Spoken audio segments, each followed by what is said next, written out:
할렐루야. 오늘도 살아계신 하나님께서 이 시간 우리 예배를 받으시고 여러분의 은혜와 복을 평강을 내려주실 줄로 믿습니다. 이 시간 저와 함께 말씀에 의지해서 우리 하나님 말씀으로 선포하도록 하겠습니다. 함께 고백하겠습니다.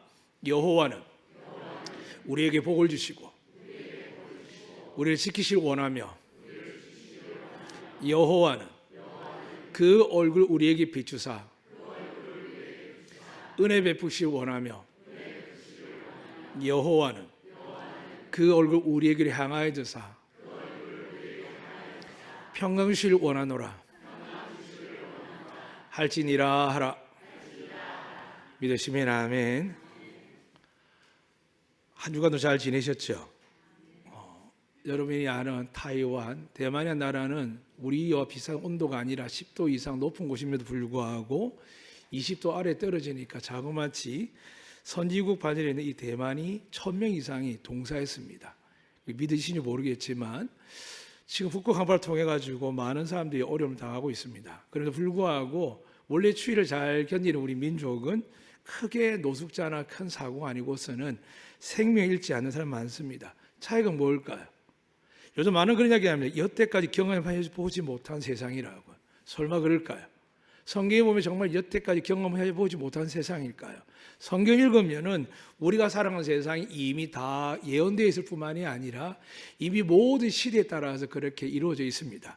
그럼에도 불구하고 하나님께서 우리를 향해 뭐라고 하시냐면 너희가 내 아들 예수를 믿으면 내가 너희 하나님이 되고 너희 앞에 어떤 심판과 저주와 형벌이 있다 할지라도 내가 그걸 제거해 버리겠다라고 약속하셨습니다. 믿으십니까? 이 은혜가 여러분에게 임할 때에 하루를 살아도 마지막 내가 이제 하나님께 부름받을 때가 다 되었다는 육체적인 영적인 두려움이 와도 염려될 거 없고요. 또 사업을 하든지 무엇을 선택할 때에도 염려할 게 없습니다. 왜냐하면 하나님의 이름이 임마누엘이기 때문입니다. 무슨 뜻일까요? 하나님은 우리와 함께 한다는 겁니다. 근데 여러분 묻겠습니다. 한 주 내내 하나님 여러분 함께 하셨습니까? 함께 하셨습니까? 여기까지 오신 줄 믿습니다. 자, 그러면 함께는 하셨지만 내가 하나님의 능력과 은혜를 체험했던 분 한번 눈짓으로 저한테 저 그랬는데 하고 말씀해 주겠습니다. 몇 분이 계시고 많은 분이 계신 것 같은데 사랑하는 여러분, 하나님이 계신 거 믿습니다. 예수님이 구세주신 것도 믿습니다. 성령이 우리 함께 함도 믿습니다. 그런데 우리의 한계와 아픔과 고통은 뭐냐 하면 그러나 불구하고 우리 가정의 삶의 여러분의 육신 위에 마음속에서 정말 하나님과 함께함을 믿는다고 고백하지만 느끼는 감정과 현실은 어려움이 많습니다. 왜 그럴까요? 이유는 성경에 다 보여줍니다. 죄 때문입니다. 그런데 이 죄에 대해서 마태복음의 12장 3절에 그렇게 이야기합니다. 하나님이 사람의 말로 교회를 대적하고 하나님 대적합니다. 그런데 용서받을 수 있다라고 되어 있습니다. 그런데 말로 성령을 거스리면 결코 이 세상뿐만이 아니라 오는 세상, 즉 천국에서도 용서받지 못한다라고 이야기합니다. 우리 쉽게 이런 이야기 잘 하지 않는 것 같지만 마음에 많이 묻어 있습니다. 예를 들어 화가 나고 어려우면 너 때문에 못 살겠다 죽겠다 말합니다. 예수님이 생명으로 살려놨더니 회개하지 못할 만큼 죄가 많은 우리를 거룩히 여기게 만들어놨다니 틈만 나면 어렵고 힘들다고 너 때문에 죽겠다 그러고 세상 때문에 못 살겠다 하고 이 나라가 이래야 되겠냐라고 붕괴하는 사람들이 많이 계십니다. 그러니까 하나님이 만약 들으시면 어떻게 하실까요? 내가 지금은 너희를 보호하고 너희 나라를 보호하고 너희 가정과 자녀를 보호하는데 너는 어떻게 말로 자꾸 그렇게 하느냐라고 이야기합니다. 그런데 불구하고 우리가 예배 드릴 때마다 기도할 때마다 그렇게 고백하죠. 하나님, 믿음이 없어서 염려, 근심, 걱정, 두려워했던 것들 용서해 주십시오라고 기도합니다. 누구 이름으로요? 예수 이름으로요. 그럼 제사함을 받을까 안 받을까요?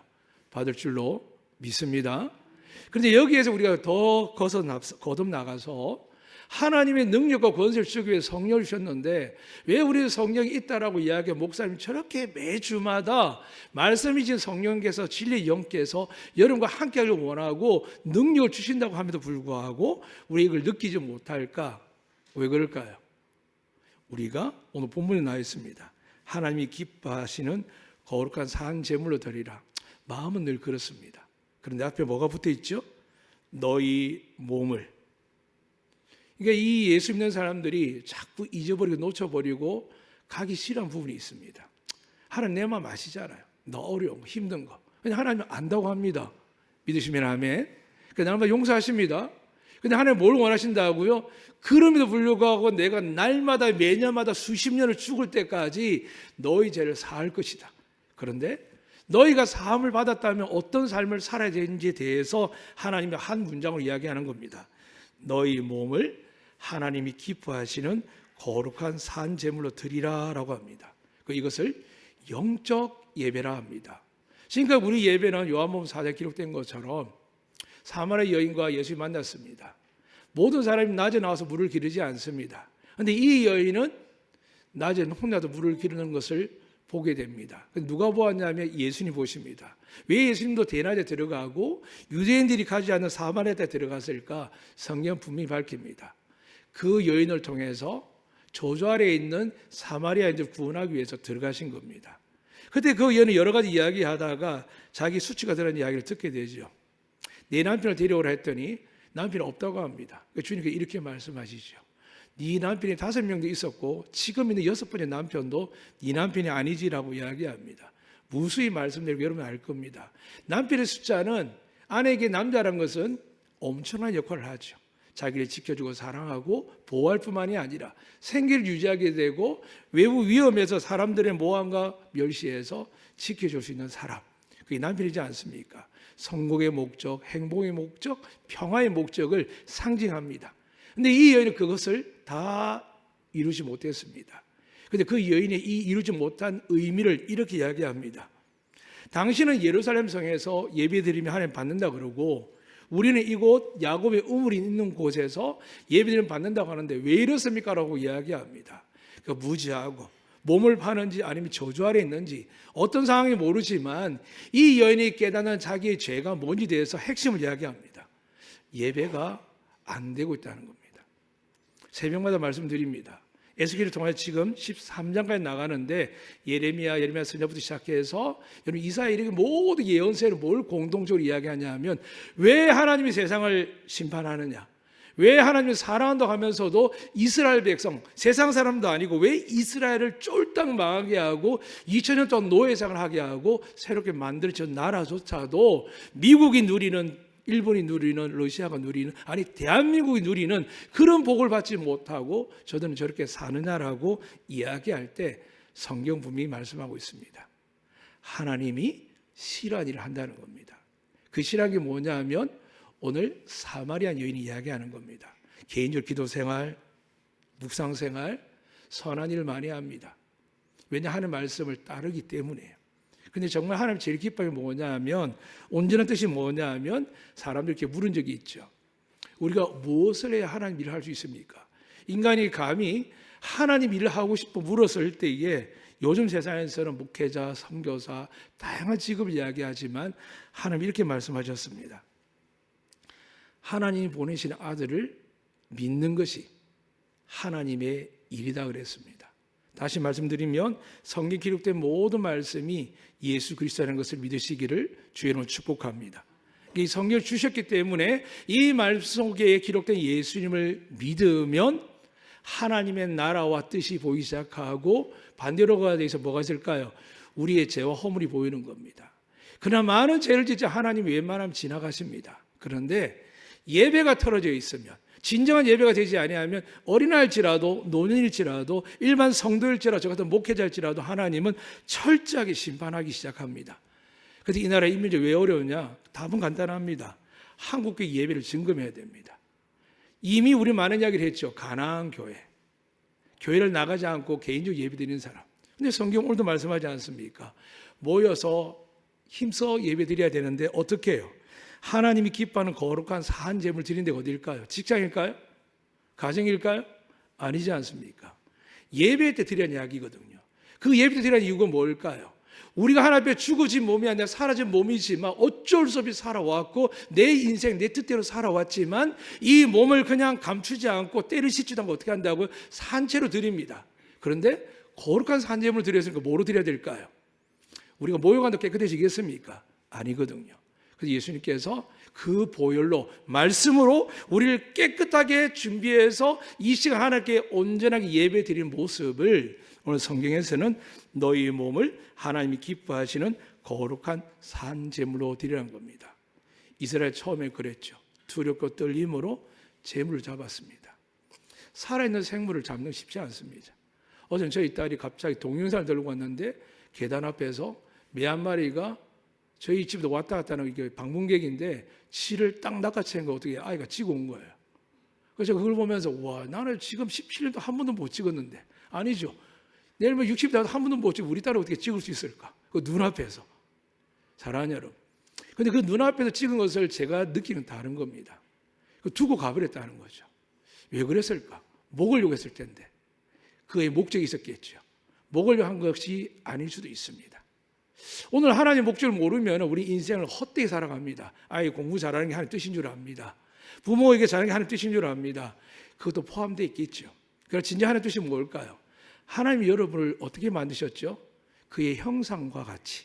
그리고 하나님이 영을 부으셔서 우리가 세상 아래 있지 아니하고 세상에 복이 되고 은혜가 되고 능력이 될 수 있도록 우리를 택하셨다라고 성경 기록합니다. 그런데 우리가 그 모든 은혜를 까먹기 시작하는데 어디까지 달라가냐면 예배를 제대로 드리지 않게 되었다는 겁니다. 부모는 어떻게 합니까? 어쨌든 끌어당겨서 예배는 드리려고 애를 쓰는데 아이 마음이 열리지면 어떻게 될까요? 그래서 우리 부모는 어렵습니다. 그런데 왜 그렇게 됐을까요? 여러분의 산 예배가 되지 않았기 때문입니다. 그 예배가 가정에 들어가서도 하나님이 계실 것처럼 행동하고 하나님이 원하는 이야기를 하고 하나님이 기뻐하는 이야기를 하고 하나님의 꿈을 이야기하고 사업장을 이야기하든 부부관계를 이야기하든 무엇이든지 하나님이 온전하게 기뻐하는 뜻을 대해서 계속 이야기하면 하나님이 역사할 때인데 교회 와서 1시간 정도 드린 예배도 힘들고 어려워하기도 하고 또 그 예배가 하나님 나라와 온전한 뜻을 기뻐하는 뜻을 찾는 게 아니라 나의 소원과 기도만 들고 가니까 하나님이 능력을 주고 싶어도 줄 수 없다는 겁니다. 그래서 바울이 누구냐 하면 이방인의 선지자입니다. 하나님이 구분한 사람이거든요. 그래서 우리에게 말씀하는 겁니다. 그럼 왜 이렇게 이야기하느냐? 하나님 우리에게 구원을 은혜로 받는다 분명히 말씀하지 않습니까? 그 모든 말씀이 로마서 5장에 나온 말씀이거든요. 그런데 왜 바울이 갑자기 이런 이야기 12장에 할까요? 우리에게 말씀하는 것은 예수의 말씀입니다. 주님께서 니고데모에게 요한복음 3장 이야기했죠. 네가 성령과 물로 거듭나지 않으면 하나님 나라를 볼 수도 없고 하나님 나라에 들어갈 수 없다 했습니다. 바울이 로마서 1장 2장까지 뭘 이야기하냐면 인간의 죄를 이야기하고 하나님의 진노를 이야기합니다. 그렇게 지나와서 은혜 가운데 우리가 자녀 되었지만 이 은혜가 은혜 되지 못하고 오히려 심판이 되는 걸 이야기하면서 이 심판받지 않도록 우리의 삶이 하나님의 은혜 안에 거할 수 있도록 시작하는 장이 로마서 12장입니다. 그래서 다시 우리에게 바울은 이렇게 이야기합니다. 하나님의 모든 자비하심 너희를 권하노니 되었습니다. 이 말의 의미는 바울도 여러분 아시게 베드로와 싸웁니다. 바울은 수많은 사람 싸웁니다. 자기가 동행했던 아볼로도 싸우고 많은 사람 싸웁니다. 물론 하나님에 대한 열심입니다. 그런데 지금도 그렇습니다. 바울은 지금 로마 교회 이야기하는 어떤 심정 이야기하느냐? 사랑과 은혜도 있겠죠. 그러나 오늘 본문의 의미 속에는 뭐냐 하면 하나님이 너희를 향하신 자비하심이 있기 때문에 내가 너에게 이것을 권한다는 겁니다. 마음 같아서는 해도 변함이 없습니다. 기다려도 달라지지 않습니다. 그래서 세상에 얼마나 불행이 가득합니까? 바뀌지 않으니까요. 근데 바울도 그런 마음이 들었습니다. 말씀을 전하고 자는데 바뀌지 않습니다. 왜 그럴까요? 로마라는 나라가 황제를 우상처럼 섬깁니다. 태양신도 섬기고요. 수많은 신들이 많아서 한때는 바울이 이런 이야기하면 도대체 그 이름을 알 수 없는 신이 있기까지 한 시대가 언제냐 하면 로마 시대거든요. 그래서 바울이 이렇게 권하는 겁니다. 너희 몸을 하나님이 기뻐하는 거룩한 산 제물로 드리라 라고 이야기합니다. 그래서 다시 말씀이 이는 너희가 드릴 영적 예배니라. 다시 말씀 지금 여러분과 이 안덕화순 안덕교회에서 대정에서 서귀포에서 상창에서 아니 부산과 전라도와 서울 인천 강원도 충청도 이렇게 모든 것뿐만이 아니라 저 북한의 지하에 숨겨진 곳에서도 혹은 지금 전쟁이 일어나는 우크라이나 러시아 속에서도 하나님께 예배드리는 사람이 있지 않겠습니까? 그 모든 예배 하나님 다 받으시지 않겠습니까? 이유가 뭐라고요? 영과 진리로 예배드리면 하나님 받으신답니다. 믿으시면 아멘. 그런데 이 영과 진리 예배드리고 나서 삶 속에서 영적 예배가 일어나지 아니하면 우리는 어떻게 된다고요? 지난주 말씀드렸습니다. 하나님은 농부시고 예수님 포도나무를 했습니다. 예수님께 붙여있는 가지, 은혜로 믿게 되고 은혜로 백성되어서 붙어있는데 불구하고 열매 맺지 않으면 어떻게 된다고요? 잘라버리겠다고요. 우리는 은혜로 되었는데 영적 예배를 드렸습니다. 영과 진리로. 근데 바울은 우리를 향하여 그런 예배 드린 사람이 영적 예배를 또 드리랍니다. 무엇으로요? 우리가 영적 예배 드릴 때, 이 예배 드릴 때 여러분 몸을 드립니까? 남아서 교회를 돌아보고 해가 질 때까지 살피고 어려운 사람 돌보고 챙기게 합니까? 오늘 처음으로 제가 지난주 동안 기도하는 동안 장로님 말씀드린 게 있습니다. 많은 교회가 특히 우리 총회도 좋은 의미입니다. 성령으로 부흥하는 교회가 되게 달라는데 저는 성령 일구수로 하나의 부흥은 그런 게 아니라 생각합니다. 그것의 숫자도 있겠지만 영적인 있겠죠. 그러나 저는 안독회 목사도 말씀드리면 뭐냐 하면 오늘 말씀드린 것처럼 하나님이 기뻐하는 예배는 뭐냐 하면 하나님을 참되게 예배하는 겁니다. 하나님 외에는 주인이 없는 겁니다. 내 생각과 내 뜻을 가져와서 내가 자꾸 조정하고 부합하고 조정해서 내 거 얼마, 하나님 거 얼마, 내 지식 얼마, 하나님 얼마가 아니라 이 시간 말씀이 들리는 대로 읽혀지는 대로 믿는 자에게 하나님의 은혜와 복을 주실 줄로 믿습니다. 그걸 지금 바울이 이야기하는 겁니다. 왜 너희가 살아가면 힘드냐 어려우냐 라고 이야기하면서 이것이 없기 때문이랍니다. 모든 세상이 영적 예배라고 드립니다. 그런데 하나님 오늘 개인적으로 뭘 이야기했냐면 너희 몸을 하나님이 기뻐하신 거룩한 산제물 드리랍니다. 드리고 하나님이 살려줄 때까지 기다리고 나서 내 안에 충만한 은혜를 사모하고 담았을 때 어떻게 한다고요? 세상에 나가서 빛과 소금의 역할을 할 수 있는데 이 1시간 예배 몇 번의 봉사로 인해가 이루어질 것 같으면 예수 안 믿는 사람 누가 있겠습니까? 그런데 우리도 이런 것이 매너리즘에 빠져 있는 겁니다. 그래서 힘들다, 어렵다 이야기를 하나님 주신 은혜의 직분에도 불구하고 그건 회개의 문제인데 저희의 잘못의 문제고 은혜를 구하며 주실 하나님의 풍성한 능력이 있음에도 불구하고 우리 입에 박히는 게 뭘까요? 목사님조차도 목회 너무 힘듭니다. 사는 게 힘듭니다. 저는 그럴 때면 저 자신을 책망하고 회개합니다. 그리고 그런 이야기하는 분들 이야기합니다. 내일을 걱정 안 하면 별로 어렵지 않은데요. 오늘 만약 하나님 나를 데려가신다면 뭘 걱정하겠습니까? 그런데 내일 걱정하고 다음 달 걱정하고 내년 걱정하고 자녀 자랄 거 걱정 계속하거든요. 근데 하나님 말씀하셨지 않습니까? 무엇을 먹을까 입을까 마실까 염려하지 말라고요. 그런데 우리는 그게 일상입니다. 왜 그럴까요? 영적 예배로 나가지 못하기 때문입니다. 공동체 예배를 드립니다. 어디 가서 앉아서 예배 드리고 유튜브를 보기도 하고 수많은 방식으로 예배를 드립니다. 그런데 바울이 다시 이야기하는 겁니다. 너희 몸을 영적 예배를 드리는데 어떻게 해요? 거룩한 산 제물로요. 거룩함은 예수 그리스도의 생명밖에 없습니다. 그분의 진리밖에 없습니다. 이 시간 그 말씀을 듣고 여러분이 거룩해지시기를 주의 이름으로 축복합니다. 더 나아가서 이 거룩해진 우리에게 성령이 임하셔서 여러분의 가장으로서 어미와 아비로서 자식을 부양하는 데 부족함이 없도록 부모를 공경하는 데 부족함이 없도록 하나님의 약속으로 축복하셨는데 부모를 안 섬기고 이웃을 사랑하지 않고 교회에 와서 이 하루 종일도 온전하게 섬기는데 내가 좋아하는 것만 섬기는 사람들이 있다면 얼마나 그럴까요? 저는 저녁마다 주부를 만들고 인쇄를 다 준비합니다. 제가 처음 교회 왔을 때 한 분에게 부탁했거든요. 근데 제가 왜 그렇게 하냐면은 하나님 이것도 제 목이라면 제가 하겠습니다. 거꾸로 가면 복지가 좋아지고 목회하기 쉬워져야 되겠죠. 거짓말입니다. 육체적으로 좋아지면 어떻게 될까요? 영적으로 타락합니다. 육신이 편하면 어떻게 될까요? 마음도 편해져서 말씀을 준비하지 않습니다. 엊그제 교인 한 분에게 신발 갔습니다. 막 우시면서 이런 이야기합니다. 너무 아팠어요 목사님. 너무 힘들었어요. 목사님이 기도해 줬더라면 안 아팠을 텐데 이야기합니다. 믿습니까? 근데 그분이 믿는 거예요. 하나님 누굴 기뻐할까요? 세상의 지식과 경험적으로 마치 나야 안 아픈 거지 뭐. 목사님 기도하니까 안 아플 수 있나? 이미 믿음의 선이 다른 겁니다. 사랑하는 여러분, 하나님의 말씀을 분명히 이야기 드립니다. 우리가 거룩한 산 제물을 드린다는 것은 우리의 지식과 능력과 힘이 아니고 경험이 아니라 하나님의 능력입니다. 그러면 이런 일을 통해서 어떤 일이 생길까요? 이 시간도 오늘 바울이 이렇게 이야기합니다. 이 세대를 본받지 말랍니다. 지금 로마 시대만 이야기하는 게 아니라 오늘날까지 이야기하는데 뭘 본받지 말라고 했을까요? 세상의 문화가 어떨까요? 하나님을 거슬리고 대적하는 겁니다. 세상은 자기 중심적으로 이기적으로 바뀌고 내 가족만 이야기합니다. 그러니까 우리나라 처음 선교사가 교회를 세우고 일제가 무너지고 또 6.25가 끝나도 교회가 하나님 살아있을 때는 어떤 일이 생길까요?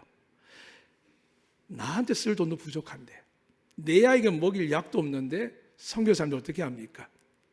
후원을 받아서 한국에도 교회를 세우고 병원을 세우고 학교를 세웠습니다.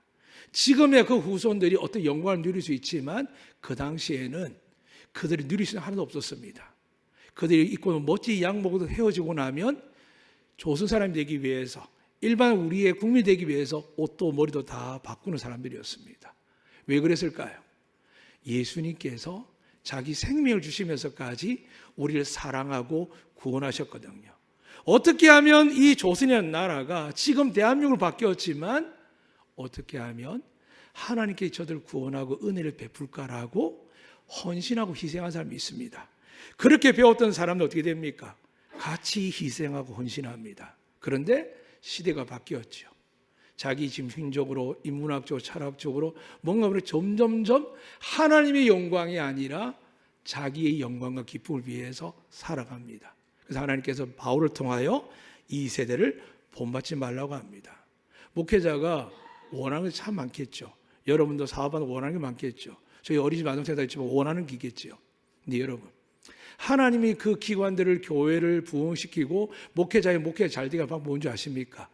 주님 말씀하셨습니다. 하늘의 밀알이 땅에 떨어져 썩어 죽지 아니하면 많은 열매 맺을 수 없습니다. 저희가 그래도 이 말씀 따라서 저와 당회가 함께하고 있는데 어제도 보니까 저희가 지금 태양의 강렬가 쏟아지다 보니까 이상하게 위에 것만, 그것도 예쁜 것들만 이렇게 타버렸습니다. 그래서 어제 남성에 나와서 열심히 작업을 하는데 참 감사하더라고요. 왜 그랬을까요? 우리 집도 아닌데, 내 사무실도 아닌데 왜 그랬을까요? 물론 의미는 창립 88주년이다 했습니다. 그러나 그 의미에서 나와서 봉사하는 사람들 보게 되면 왜 그랬을까요? 저마다 하나님 주신 직분과 은혜를 사모하기 때문입니다. 그런데 여러분, 이 은혜를 사모하고 하는 모든 일들이 하나님께서 말씀과 기도로 가능하도록 우리 안에 채워주셨는데 많은 사람들이 그것에 집중하지 않으면 어떻게 될까요? 이 세대를 본받게 됩니다. 오늘 이 세대가 어떠한 세대인지 제가 잠시 설명해 드리도록 하겠습니다. 원어에서는 그렇게 기록되어 있습니다. 아이오니톤이라고 지금 바로 현재를 이야기합니다. 그럼 그 세대가 어땠냐면은 단순히 특정한 시간 개념이 아니라 하나님을 대적하는 현재의 세계 질서를 이야기합니다. 만약에 러시아가 하나님을 믿는 종교회가 있습니다. 동방 종교회가 있고 그들 대통령도 지금 미국하고 비슷하게 그 교황을 불러놓고 침례를 합니다. 근데 그들이 정말 하나님 뜻을 알면 할까 안 할까요? 전쟁 못 일으킵니다. 우리는 지금 손해보고 있습니다. 우리 집에 지금 길이 없어 힘듭니다. 그런데 옆집에 길이 난다고 합니다. 근데 좀 돈을 써서 우리 집 앞을 지나가게 되면 땅값이 오릅니다. 근데 그건 나만을 위한 것이고 저쪽 길로 나게 되면 더 많은 사람이 유익하게 됩니다. 법을 바꿔도 마찬가지입니다. 내가 불편해도 법에 자꾸 소원하는 게 아니라 힘들고 어렵고 힘이 없는 사람들 향하여 내가 그 법을 깨닫고 나라에 청구하는 것은 지혜는 온 일입니다. 그런데 이것이 이 세대는 어떻게 합니까? 가진 자는 죄가 없습니다. 없는 자는 죄가 있습니다. 그러니까 유전무죄, 무전유죄로 이야기하는 것이 일상적인 생각입니다. 아이들의 꿈이 어떻게 됐을까요? 하나님은 어떻게 기쁘면 좋은데, 죄송한 편이지만 예술인이 있기 때문에, 체육인이 있기 때문에 아름다운 사람들이 감동을 줍니다. 그러나 만약에 하나님을 영화롭게 하는 꿈이 아니고 나 유명해지고 싶다, 나 멋지게 살고 싶다, 유튜브 해가지고 한 달에 1,000만 원, 2,000만 원 벌어서 행복하게 살고 싶다라고 이야기하면 그 사람 이 세대를 본받는 겁니다. 이 세대는 자기만을 위한 세대입니다. 나만의 행복, 나만의 즐거움. 그런데 하나님이 원하는 사람 누굴까요? 나를 섬기고 희생하게 만들어서 세상을 아름답게 하고요. 나의 노력과 희생으로 말미암아 가난하고 병든 사람이 도움을 받는 겁니다. 지금 의료계가, 교육계가, 종교계가 어떻게 되어 있을까요?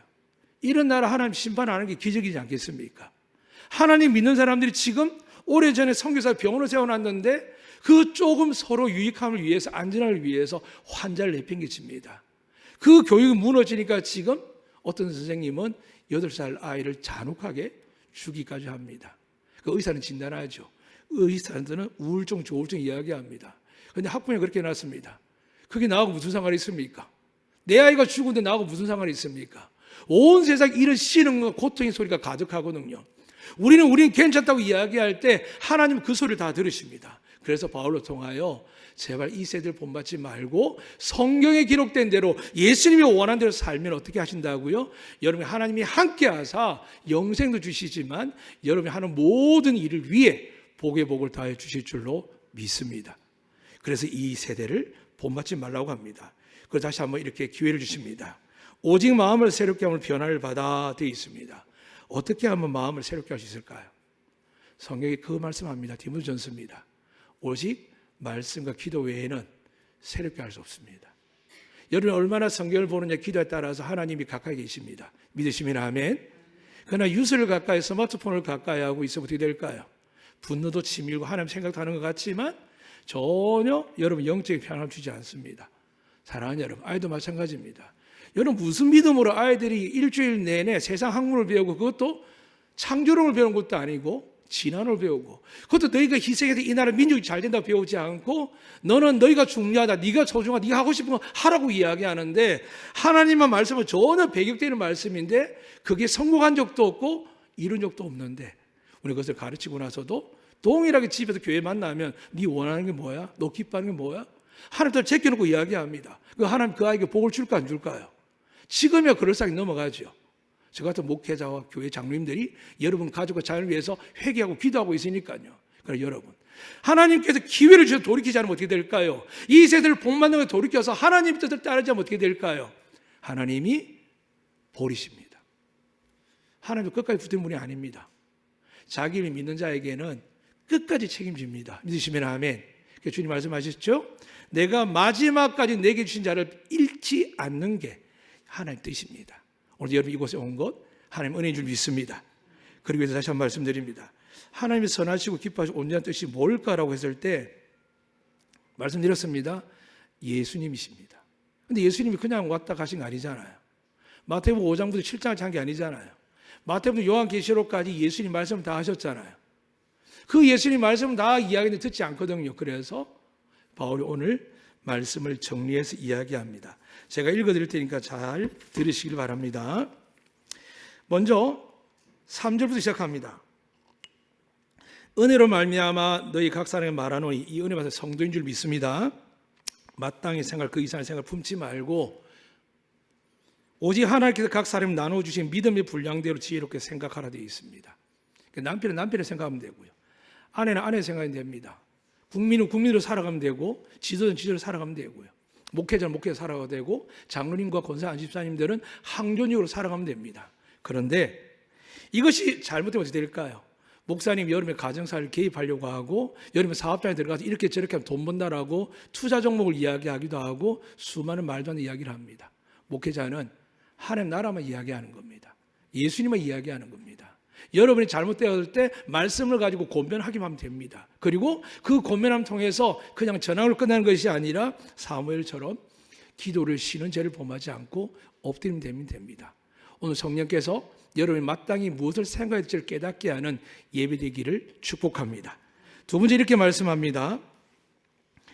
그리스도 안에서 우리가 한 몸이 되어 서로 지체가 되었기 때문에 하나님이 이 몸 그리스도 몸을 지키기 위해서 교회 공도 지키기 위해서 뭘 주셨냐면 은혜대로 은사를 주셨습니다. 그러니까 여러분 우리 찬양대 지휘자, 반주자, 또 우리 장로님 같은 여러 가지 재능들, 또 여러 가지 많은 은사들 우리 아이들 가운데 악기, 노래, 춤 다양하게 줍니다. 그런데 뭐라고 얘기했냐면 여기서 말하는 은사는 하나님 주신 것은 그런 게 아닙니다. 읽어드리겠습니다.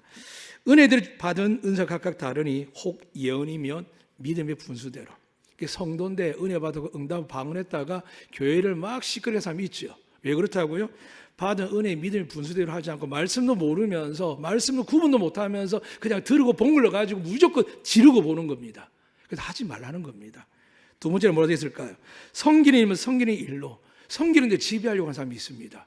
섬기기로 하셨으면 섬겨야 됩니다. 때가 되면 교회에서 뽑아서 하나님 영적 공동체에서 장로님이 되게 하시면 교회 공동체 이끌면 그분은 여러분을 향하여 섬길 겁니다. 어떻게 해요? 지도자로서 섬길 겁니다. 그럼 우리는 어떻게 될까요?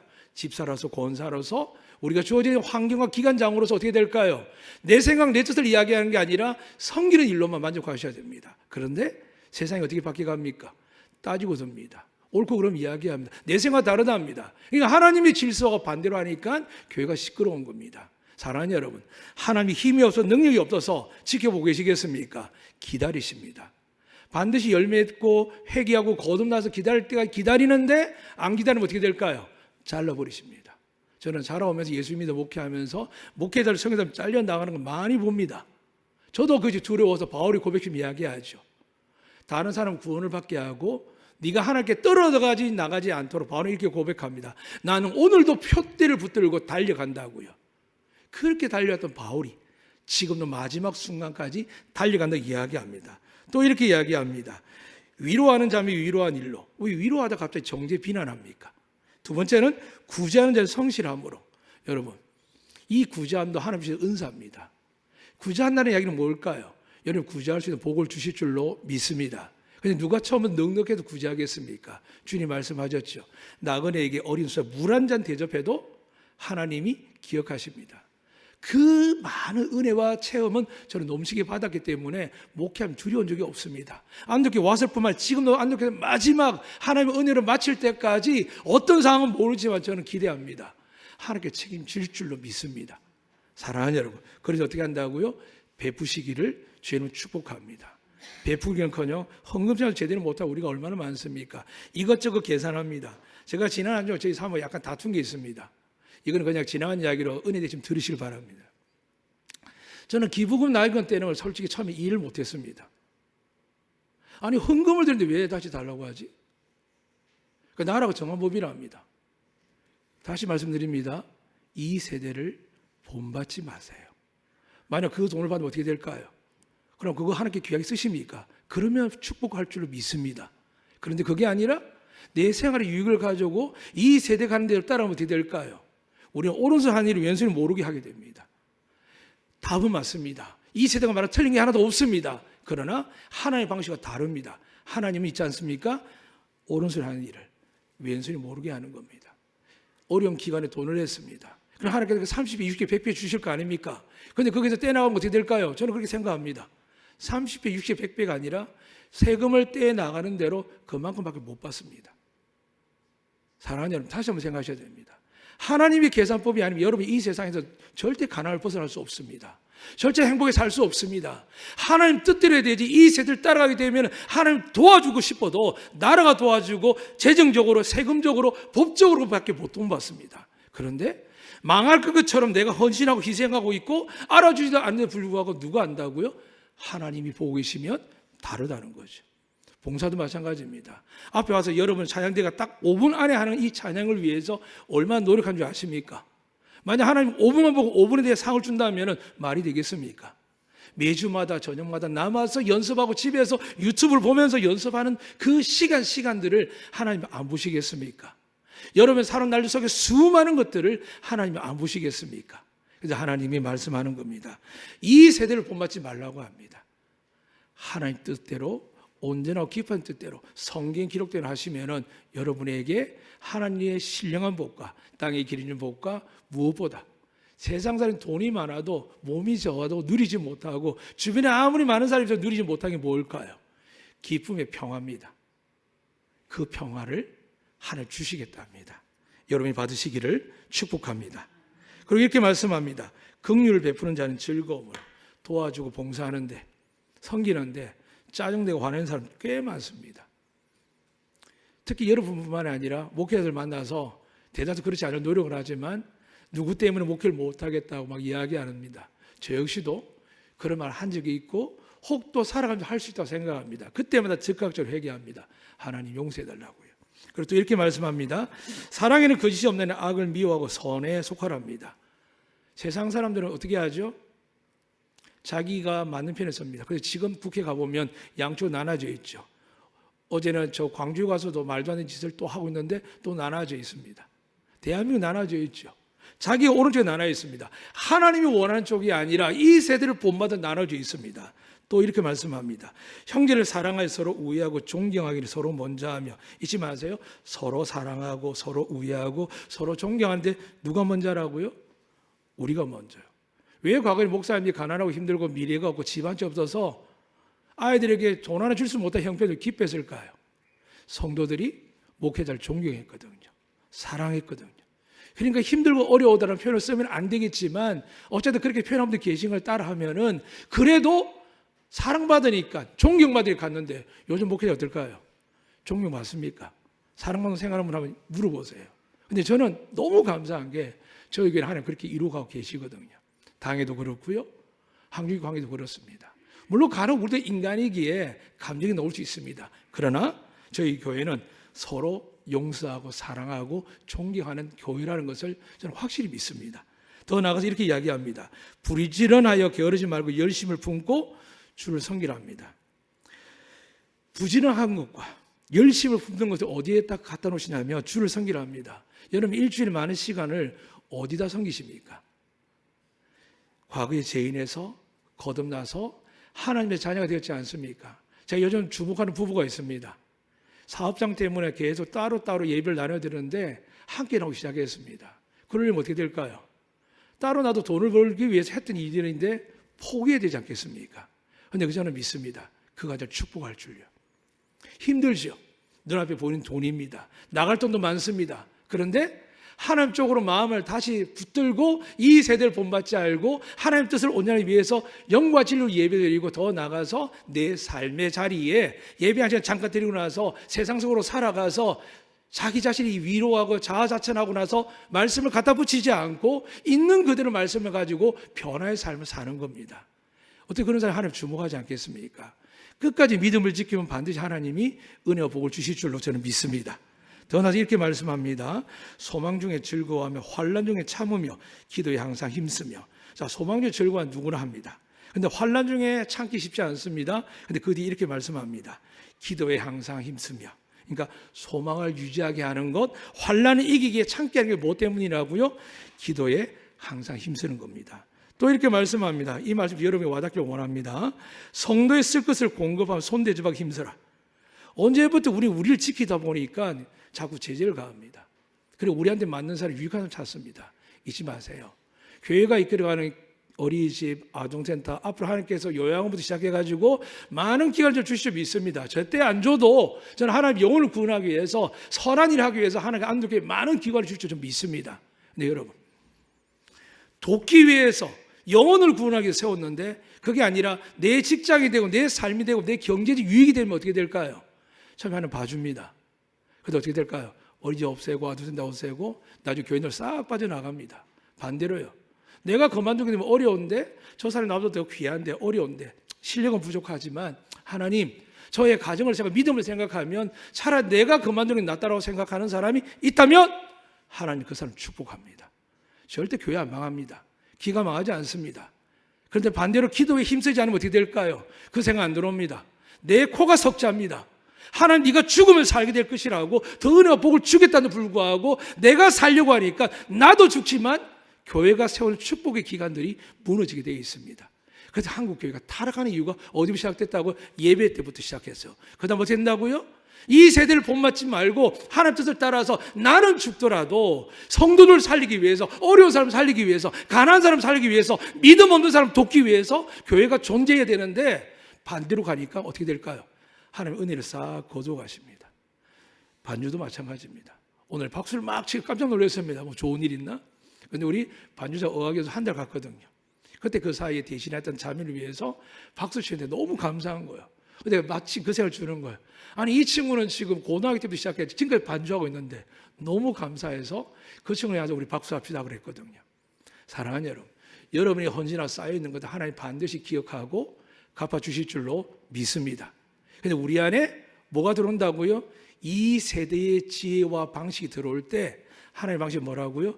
희생하고 섬기고 사랑하고 용서하고 헌신하게 되면 하나님 주십니다. 만약에 제가 이 마음을 잃어버리면 저는 아무리 좋은 학위를 가지고 있고 나중에 안되고 제게 많은 걸 줘도 저는 실패한 목사가 됩니다. 그러나 아무것도 없어도, 외로워도 지쳐도 이 마음을 가지고 목회를 완주한다면 하나님 앞에 설 때 얼마나 기쁠지 상상하면 해도 좋습니다. 사랑하는 여러분, 그럼 하나님께 영적으로 살아가는데 육체적인 거 안 주시겠습니까? 하나님께 영과 진리로 예배드리고 나서 영적 예배를 날마다 드리고자 하는데 하나님 복을 안 주시겠습니까? 그러나 여러분 되셔서 하나님의 은혜 복을 받기를 축복합니다. 그것들을 말씀드리겠습니다. 너를 박해하는 자를 축복하라. 축복하고 저주하지 말랍니다. 한 분 집사님은 은혜를 고백했습니다. 본인이 목사님 이야기 화가 난 게 있었습니다. 그래서 목사가 목사였는데 듣고 있던 장로님이 목사가 목사하면 안 됩니다. 목사님한테 그런 말하면 안 됩니다. 이야기했다더라고요. 그런데 두 분 다 은혜를 받으셨죠. 그게 교회가 화목해진 겁니다. 만약 한쪽이 네가 뭔데 나한테 가르치냐고 아니면 왜 내 말을 안 듣냐고 싸우기 시작하면 어떻게 될까요? 풍지박산 납니다. 저는 우리 교회가 좋은 게 그겁니다. 하나님이 장로님부터 어린아이 이르기까지 지금 살피시고 지키시고 보호하사 우리 하나님이 이 세상의 세대를 본받는 이야기 화난다고 기분 나쁘다고 속상하다고 이야기하는 게 아니라 말씀의 중심에 따라서 우리가 나아갈 때 하나님께서 안드교회를 복 안 주시겠습니까? 여러분 축복 안 하시겠습니까?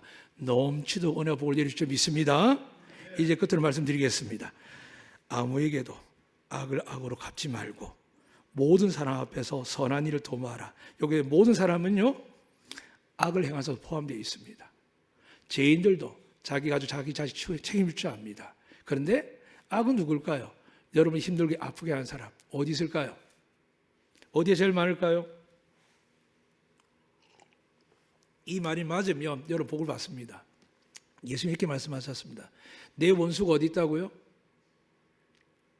집안 식구라 그랬습니다. 그러니까 지금 우리 장로님 가정들이 변화되고 새로워지는 제가 봅니다. 처음부터 잘 맞았을까요? 목사 가정도 안 맞습니다. 어떤 너무 안 맞습니다. 그런데 어떻게 한다고요? 그 원수를 찌지고 보고 싸워도 끝장내는 관계가 아니라 다투고 논쟁하고 이야기하지만 용서하고 사랑하고 주님 뜻대로 하니까 어떻게 될까요? 세월이 지났더니 서로 존경하고 서로 위하는 그런 때를 맞이하게 되는 겁니다. 여러분의 가정이 그렇게 되시기를 주의 이름으로 축복합니다. 그럼 뭘 주신다고요? 12장 18절 이렇게 이야기합니다. 화목하는 복을 여러분을 통하여 이루실 겁니다. 오늘 우리 교회가 안드교회 이름 다시 알려드립니다. 평안하고 득스러운 교회입니다. 그러니까 화목한 교회 뜻이 안드교라는 뜻입니다. 여러분 구역과 가정과 기억에서 오직 이 세상의 본대로 하면 절대 주지 않습니다. 그러나 억울하고 속상하고 눈물이 나고 나만 이렇게 살았나 하지만은 그 이유를 하나님 때문입니다 라고 고백하면 하나님이 넘치도록 보상하고 갚아주시고 여러분을 비천하게 두지 않고 존귀하게 높여주시는 그날이 오게 될 줄로 믿습니다. 이 복이 여러분의 임하시기를 주의 이름으로 축복합니다. 아멘. 살아계신 하나님 아버지 참 감사합니다. 우리가 하나님께 예배를 드리지만 예배당을 나가게 되면 우리의 삶이 어떤지 한 주간의 삶이 어떤지 성령께서 돌아보게 하십니다. 이 시간 말씀을 가지고 구역 모임에서 또 한 주간 살아갈 때 이 세상의 본대로 따라갔던 것들을 제거하게 하시고 회개하게 하시고 오직 아버지께서 기뻐하시고 온전한 뜻을 찾아서 주님이 행한 길을 따라가는 우리 성도가 되어서 임마누엘 하나님 우리를 떠나지 아니하고 영혼들 함께 하사 형통케 하는 은혜와 축복이 평화가 가득하게 하여 주시옵소서. 예수 그리스도 이름으로 기도드리옵나이다. 아멘.